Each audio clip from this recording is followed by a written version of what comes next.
Welcome. Today, we're taking a comprehensive look at the sources and data behind one of the world's most impactful corporations. We are. We're doing an in-depth examination of an American athletic giant, Nike, Inc.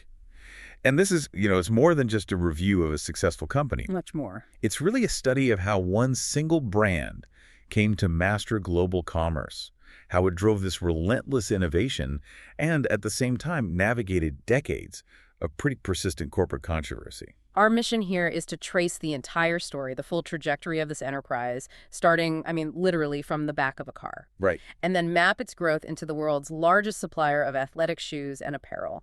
We want to analyze the intricate dynamics that really define its influence today. And to really understand that story, you first have to grasp the sheer scale of the operation.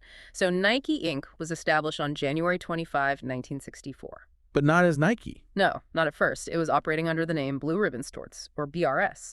The company didn't formally become Nike Inc. until May 30th, 1971. And the name itself. It comes from Nike, the Greek goddess of victory. A fitting chase, it turns out.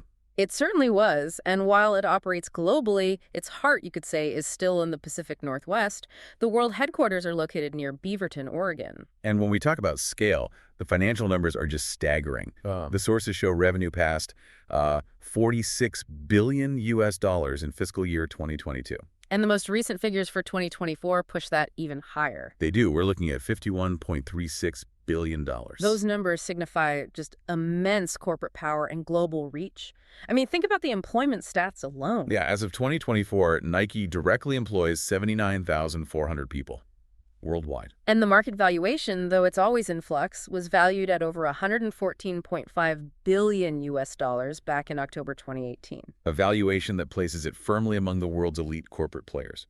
For some context, Nike was ranked 239th in the Forbes Global 2000 companies in 2024. So that puts it just inside the top quarter of the most powerful publicly traded companies on the planet. And its identity is maybe more than any other sportswear brand, just instantly recognizable everywhere. Absolutely. The logo and the slogan. Exactly. It's anchored by two trademarks. The simple, ubiquitous Swoosh logo and that enduring three-word slogan, "Just do it." The memorability of those assets is just a huge factor in their success. It really is. So let's begin right at the start. Let's look at the partnership that built the foundation for this colossal corporation. The origin story is intensely personal. It's rooted in competitive track and field at the University of Oregon. Right. It centers on the relationship between an athlete, Phil Knight, and his coach, Bill Bowerman. A very complementary relationship. Bowerman was, by all accounts, driven by an almost obsessive desire to improve athletic performance. He was always tinkering with shoe designs himself. And Knight brought the other half of the equation. He did. He had the financial acumen and that entrepreneurial drive, that synergy, that combination of performance innovation and business sense. That was the engine for Blue Ribbon Sports. The initial phase, though, was incredibly modest. Oh, very much a startup mentality. Yeah. BRS launched in 1964 in Eugene, Oregon, not as a manufacturer, but as a distributor for a Japanese shoemaker, Onitsuka Tiger. And the distribution model was, let's say, unconventional. Knight did most of the sales himself. He did. He was literally selling the shoes directly out of the trunk of his car at local track meets. Which gave him direct feedback from athletes and kept the overhead incredibly low in those early days. And that first year showed some promise. They sold 1,300 pairs of those imported running shoes, which grossed them about $8,000. But the growth was immediate. It was swift. By the next year, 1965, sales had climbed up to $20,000. And by 1966, the operation was stable enough for a physical retail store? Their first one, they opened it at 3107 Pico Boulevard in Santa Monica, California. That was the first real step from being a car trunk business to a formal retail company. But what really shifted BRS from just being a distributor into a true innovation company was Bowerman's mindset. His experimental mindset, absolutely. Which leads directly to one of the most famous origin stories in corporate history, the waffle innovation. Okay, let's really unpack this moment. It came directly from a coaching problem he was trying to solve. It did. The context was a big change at Oregon's Hayward Field, a legendary track venue. It was transitioning to an artificial surface. So Bowerman was fixated on developing a shoe that could grip on grass or bark dust, for training, but that didn't have the spikes that would damage the new synthetic track. He was looking for a flexible, lightweight, spikeless traction system. And the spark of inspiration, as the story goes, Happened in 1971, Over breakfast. over breakfast with his wife. He's looking at her household waffle iron and has this realization that the grid pattern could be molded in rubber to create these small, evenly spaced nubs for traction. It's an amazing story. He basically sacrificed his wife's waffle iron to experiment with pouring liquid rubber into it. And the results of that unusual experiment were truly revolutionary for athletic footwear. It led directly to the first product with this new sole, the 1972 Moon Shoe. It got that nickname because the grid pattern, when it was pressed into dust, looked like the footprints left by the astronauts on the moon. And that concept was then refined into the 1974 Waffle Trainer. A shoe that is really credited with fueling the explosive growth of Blue Ribbon Sports. And the success of this innovation, their own proprietary technology, led directly to the need for a rebrand. Right. As BRS was developing its own superior products, tensions were growing with their supplier, Onitsuka Tiger. And it came to a head in 1971. It did. The Japanese company basically gave them an ultimatum that would have given them a 51% majority ownership stake in BRS. Knight and Bowerman refused. They did. They severed ties and committed fully to launching their own independent footwear line. Which meant they needed a new corporate identity, a name and a logo. The name Nike is credited to Jeff Johnson, who was the company's first full-time employee. At the same time, the iconic Swoosh logo was designed by a graphic design student named Carolyn Davidson. For a reported fee of just $35. That's the story. The sources confirm the Swoosh was first used on June 18, 1971. That was the real birth of the brand's aesthetic. It was then registered with the U.S. Patent and Trademark Office a few years later, in January 1974. And this shift from distributing another company's products to dominating with their own was incredibly effective. The growth was meteoric. By 1980, just 6 years after the Waffle Trainer launched, Nike had captured a 50% market share in the U.S. athletic shoe market. Which positioned them perfectly for their initial public offering that same year. But as you said, the branding machine needed more than just a logo. In 1988, their ad agency, Whedon plus Kennedy, came up with what is, arguably the most recognizable slogan in modern history. Just do it. Just do it. And the source of inspiration for that phrase is fascinating and kind of morbid. It is. Dan Whedon, the co-founder of the agency, credits the slogan to the final words spoken by Gary Gilmore before his execution in 1977. His last words were, "Let's do it." Exactly. Whedon recognized the power in that and refined it into this ultimate call to action. The slogan debuted in an ad on July 1st, 1988, featuring Walt Stack, an 80-year-old marathon runner. The impact was transformative. It went beyond sports and became this cultural maxim. It wasn't just good marketing. It fundamentally changed how athletic brands communicated with people. Advertising Age later chose it as one of the top 5 ad slogans of the entire 20th century. A truly enduring piece of strategic brilliance. So moving on from that founding history, we have to look at how the company managed its massive expansion. Right. They quickly realized that to keep growing, they needed strategic financial management, specifically through disciplined portfolio diversification and then refocusing. This is where we see a complex timeline of both acquisitions and divestitures. Yeah, you can really see Nike acting like a skilled portfolio manager. They'd acquire companies to complement their market position or to get into new markets entirely. And then they would systematically sell off the assets that weren't part of their core business to streamline everything. Let's run through that purchasing timeline. They acquired Cole Haan in 1988. An upscale footwear company, so it gave them an entry into a more formal luxury market. Right. Then in 1994, they bought Bauer Hockey, diversifying into winter sports. In 2002, they added the surf apparel company Hurley International. And then came the big one, Converse, in 2003. They bought it for $309 million. A really strategic move to capture a heritage brand with huge lifestyle appeal, which perfectly complemented Nike's performance focus. And they wrapped up that buying period with the British sports brand Umbro in 2007. But the strategy wasn't just about buying. It was also about defining their core mission. The refocusing started almost right away. They sold Starter in 2007. Then Bauer Hockey in 2008. And then they started shedding those non-core lifestyle brands, selling Umbro in 2012 and Cole Haan in 2013. The result of all that pruning is clear. Converse Inc. is their primary subsidiary now. It shows a really singular focus on core footwear and sportswear. But in the last decade, the focus of their acquisitions shifted dramatically. Away from traditional apparel and footwear brands. Exactly. They pivoted toward building their own digital capability and acquiring data analytics companies, a critical move, recognizing that future growth relies on understanding customer behavior. This technological push really began around 2018 with the acquisition of Zodiac, a consumer data analytics company. The goal there was obviously to harvest and process huge amounts of customer data to predict trends and personalize marketing. That was quickly followed in 2019 by the purchase of Select, which is a firm that specializes in predictive analytics. Right, so if Zodiac was about collecting data, Select was about anticipating demand, figuring out which products need to be stocked where, minimizing waste. The acceleration continued into the 2020s. In February 2021, they acquired Datalog, A company focused on enhancing their digital sales and integrating machine learning into their e-commerce platform. and then, perhaps the most futuristic move, in December 2021, Nike bought RTFKT Studios. A virtual shoe company that makes NFTs. This signaled a clear commitment to the virtual product space, allowing them to sell digital assets, opening up entirely new revenue streams. And looking at the overall financial health of the corporation gives you, the listener, some essential context for why these decisions matter. We mentioned the 2024 revenue was US $51.36 billion, with a net income of US $5.7 billion. It's important to look at where that revenue comes from. Using 2023 data, the breakdown shows that footwear is still the undisputed core of the business. Absolutely. It accounts for 64.7% of total sales.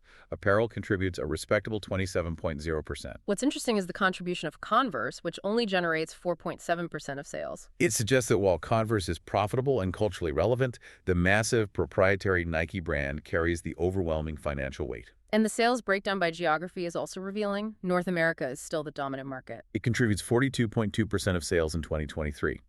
Europe, the Middle East, and Africa make up 26.2%, and Greater China, even with recent volatility, still accounts for a significant 14.2%. And those regional percentages are directly impacted by external economic pressures, which can shift very quickly. The COVID-19 pandemic is a perfect example. It heavily impacted their Chinese operations right at the start of 2020. Right. In February of that year, something like 75% of Nike stores in Greater China had to close temporarily. Which resulted in a 5% drop in Chinese sales overall. But at the same time, the crisis drove this massive digital shift. This is where that preemptive digital strategy really paid off. Despite physical store closures, Nike's global online sales grew by 36% in that first quarter. And their personal training app sales grew by a staggering 80% in China alone. It shows an immediate successful pivot to maintaining engagement digitally, even when physical retail just stopped. Another persistent pressure is geopolitical trade tensions. The source material notes a warning from Nike in June of 2025 that new tariffs could potentially add about $1 billion to its annual costs. That is an astronomical figure. It demands a clear response. And that threat directly prompted the company to announce they would accelerate the shift of some production out of China and into countries like Vietnam and Indonesia. To reduce exposure to those specific trade risks and maintain their cost efficiency, the scale-up over the last 2 decades is just undeniable. In 2005, revenue was $13.7 billion. By 2023, it was $51.2 billion. An incredible transformation.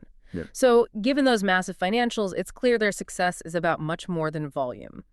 Let's pivot now to how they translate that scale into cultural dominance through product innovation. Indeed. The company quickly moved beyond just track running shoes. They expanded their lines to cover a huge array of activities. Soccer, basketball, wrestling, cheerleading. Even cricket and auto racing.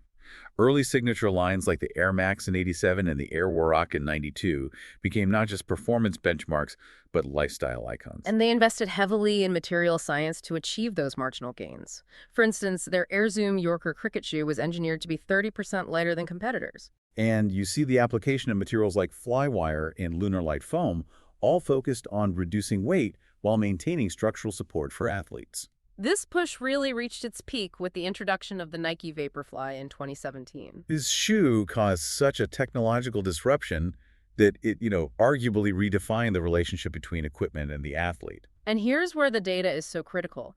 Independent studies after the Vaporfly's release showed it could reliably improve marathon race time by up to 4.2%. In a sport measured by seconds, that is a revolutionary margin. And that performance boost is entirely down to the composition of the midsole. Right. It uses a modified material called Pebax foam, which Nike branded as ZoomX. Pebax itself is used in things like airplane insulation. And Nike's formula was described as squishier, bouncier, and lighter than traditional foams. And the critical component embedded within that foam is a full-length carbon fiber plate. It's designed to act like a lever, generating extra spring in every step. This combination immediately triggered a huge controversy. Critics were suggesting it was a form of technology doping, The argument being that the performance gain was coming from the equipment, not the athlete. which forced the hand of the sport's governing body, World Athletics.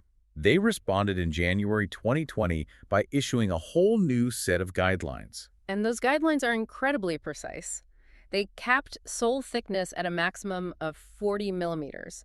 And they said shoes could only contain one single, rigid, embedded plate. No stacking of plates was allowed. And there was another important regulation about fairness for non-sponsored athletes. Right. World Athletics mandated that any shoe used in elite competition must have been available for purchase on the open market for at least 4 months. This prevents a company from using secret prototypes to get an unfair advantage for their sponsored athletes. The key insight here isn't just that Nike made a faster shoe. It's that they forced an international sports federation to rewrite the foundational rules of competition. They literally changed the definition of fair play in distance running. Beyond high-performance gear, Nike embraced digital integration early on with the Nike Plus product. This was designed to monitor a runner's performance via a small radio device in the shoe that linked to an iPod Nano. A major innovation for its time, but it immediately drew criticism about privacy and security. Right. Researchers successfully demonstrated they could track users' RFID devices from up to 60 feet away. It highlighted a crucial early concern about the security implications of integrating tracking technologies into consumer products. On the lifestyle side, the brand's cultural dominance in urban and youth fashion is just undeniable. Nike products became status symbols. Specific shoe lines became instant street staples. Air Jordans, Air Force Ones, the Air Max running shoes. And Nike learned to weaponize scarcity. Limited edition releases, known as quick strikes, became intensely desirable collectibles, which fueled the whole sneakerhead subculture. We also saw products designed for performance cross over completely into everyday wear, like the Nike Tempo shorts. Spandex compression shorts became casual attire in the 90s and 2000s. They even added a zip pocket for a Walkman or an MP3 player. A similar thing happened with the Nike Elite basketball socks. They were engineered with cushioning and moisture-wicking properties, but they became a huge youth fashion trend. They went from being functional white or black socks to featuring bright colors and abstract designs. And the ultimate expression of this status is in the collectibles market. Think about the original 1972 Moon shoes from Bowerman's Waffle Iron. A single, unworn pair sold for $437,500 at a Sotheby's auction in 2019. That set a record at the time for the highest price ever paid for a pair of sneakers. And this trend continues in the virtual realm. After acquiring RTFKT Studios, Nike launched the Dunk Genesis Crypto Kicks NFT collection. One digital design made with the artist Takashi Murakami sold for $134,000 in April 2022. It's a seamless transition of that scarcity model from the physical to the virtual world. For a company operating at this scale, though, the success and innovation we've talked about are constantly mirrored by intense scrutiny over corporate responsibility and ethical issues. That is the essential complexity of the company. Their sourcing is vast, relying on contract manufacturing. They work with over 700 factories worldwide. And most of that manufacturing is in Asia: Indonesia, China, Vietnam, Pakistan. And this reliance on contract manufacturing is what led to the high-profile criticisms that started in the 1990s, often called the sweatshop era. These issues led to widespread protests in major U.S. cities over allegations of child labor and poor working conditions. Activist groups started documenting specific violations. Vietnam Labor Watch, for instance, reported ongoing minimum wage and overtime violations in Nike's contracted factories in Vietnam as late as 1996. And a 2001 BBC documentary really brought it to light, focusing on a Cambodian factory. It uncovered evidence of child labor, with young girls working 7 days a week, often for 16 hours a day. And the challenges are persistent. More recently, in April 2014, one of mainland China's largest labor strikes occurred at the Yuyun factory, a major manufacturer for Nike. An estimated 70,000 employees participated in that strike. The protest was centered on the fact that employees had been underpaid for nearly 20 years, an estimated 250 yuan per employee per month.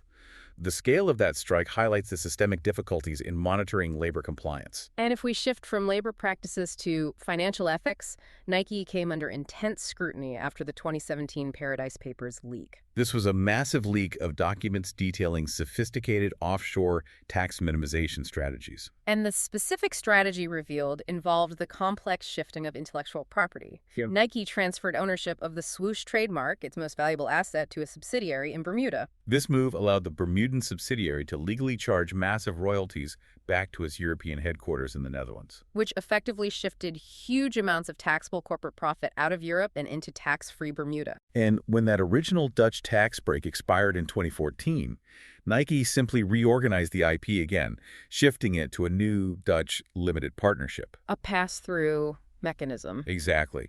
Since the principals of that partnership resided outside the Netherlands, they owed no tax there on that income, allowing the company to maintain the tax advantage.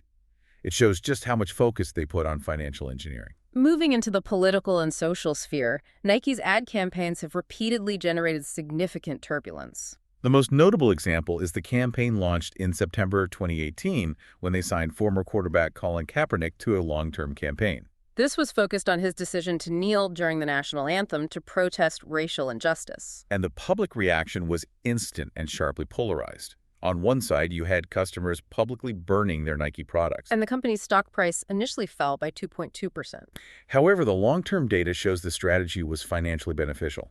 Online orders rose by 27% in the following 4 days. And the company reported a sustained rise in sales over the next 3 months. It was a calculated risk that paid off. Another controversy came up in July 2019 when Nike pulled a shoe design featuring the Betsy Ross flag after Kaepernick raised concerns about its association with the era of slavery. And that decision triggered immediate political criticism from high-profile Republican figures. Internationally, the company has faced intense scrutiny over its stances, especially concerning China. In 2019, U.S. Vice President Mike Pence accused Nike of siding with the Chinese Communist Party. That was after the company reportedly removed Houston Rockets merchandise from Chinese stores following a tweet supporting the Hong Kong protests. And perhaps most serious are the ongoing allegations concerning the use of forced labor in the Xinjiang region of China. Nike has been subject to criminal complaints in Europe and an investigation in Canada, alleging the company may have benefited from forced Uyghur labor in its supply chains there. Lastly, their environmental record is a complex mix of historical failings and ambitious commitments. A surprising historical issue was the use of sulfur hexafluoride, or SF6, in all Air-branded shoes from 1992 to 2006. SF6 is an extremely potent greenhouse gas. The sources indicate Nike's peak use reached 277 tons in 1997. It highlights a period where product innovation came at a significant environmental cost. But it's also important to note their recycling efforts. The Nike Grind program has been running since 1993. It recycles old athletic shoes to create sport surfaces like basketball courts and running tracks. A massive, sustained commitment to recycling. On the manufacturing side, there were serious chemical concerns. A 2008 study found workers in Thai factories were exposed to toxic isocyanates. And following reports from Greenpeace in 2011 linking Nike suppliers to pollution in the Yangtze River, Nike made a firm commitment to eliminate the discharge of hazardous chemicals by 2020. They've also initiated steps like using water-free dyeing materials in some Southeast Asian factories. Their current public commitment is branded as the Move to Zero program, aiming for zero waste and zero carbon. And they're exploring new materials like air carbon bioplastic as a replacement for leather and plastic. The scale of Nike's cultural impact, though, really can't be separated from its marketing machine. The sources highlight that the company spent an astonishing $11.5 billion on marketing and endorsement contracts in 2018 alone. A third of its total sales that year.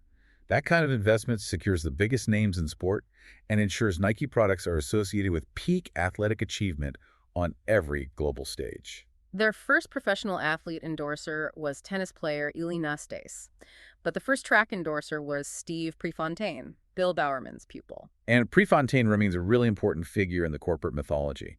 He is the only statue of a sponsored athlete at Nike World Headquarters. But the most transformative endorsement, the one that rewrote the rule book, was signing Michael Jordan in 1984. It immediately created the Air Jordan brand, which proved to be an unparalleled boost to sales and market share.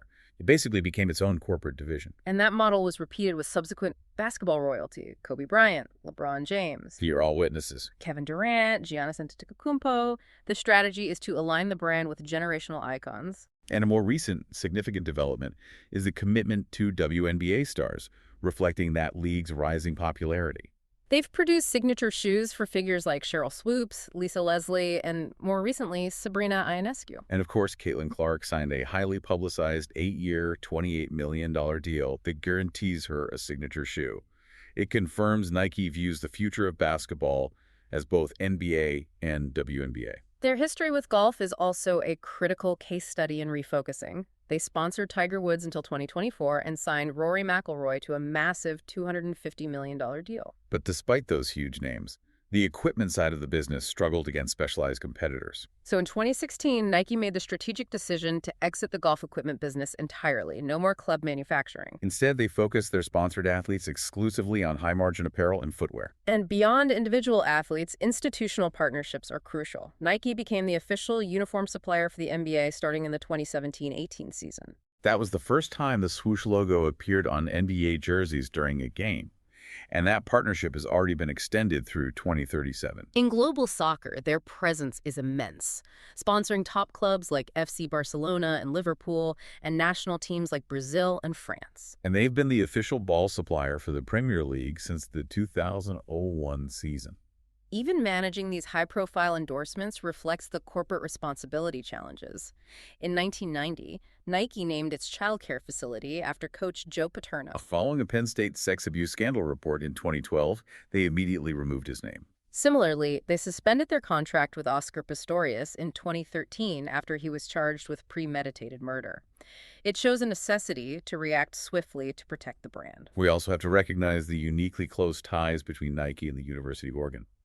Phil Knight, as an alumnus, has invested substantial personal funds into the university's athletic infrastructure. And Nike designers like Tinker Hatfield are heavily involved in designing the football team's unique uniforms. The corporation even donated $13.5 million toward the renovation of Hayward Field, the university's legendary track venue. Finally, third-party research consistently confirms Nike's relevance. A 2023 Rakuten study identified Nike as the most popular sportswear brand in the U.S., ahead of Lululemon and Adidas. And a 2023 Kantar study ranked Nike as one of the most inclusive brands in America, alongside Amazon and Disney, which suggests a successful translation of its social positioning into consumer perception. A 2016 study also ranked it as the third most relevant brand for Gen Z consumers in the crucial Chinese market. So as we synthesize all this, we see Nike, Inc., as this unique, powerful, and often contradictory case study. It has a clear dual identity. One side is defined by market dominance built on groundbreaking innovation, from the waffle sole up to the rule-changing Vaporfly. But that success is contrasted sharply with continuous high-profile turbulence. We've seen decades of criticism over labor practices, sophisticated tax avoidance strategies, and the complex navigation of volatile political issues. The corporation manages this complexity by championing peak human performance and aligning its brand with major social causes. Yet it has to simultaneously grapple with these continuous ethical, geopolitical, and financial challenges across its immense, complicated global supply chain. This complexity, operating at a scale that manufactures hundreds of millions of units a year across dozens of countries, means that every move is subject to intense scrutiny. So you should consider the inherent conflict in a corporation that champions human performance and social causes while navigating these continuous, complex ethical and political challenges. This complexity really demands ongoing scrutiny from informed consumers who understand the full cost and mechanism of this extraordinary global success. Thanks for listening.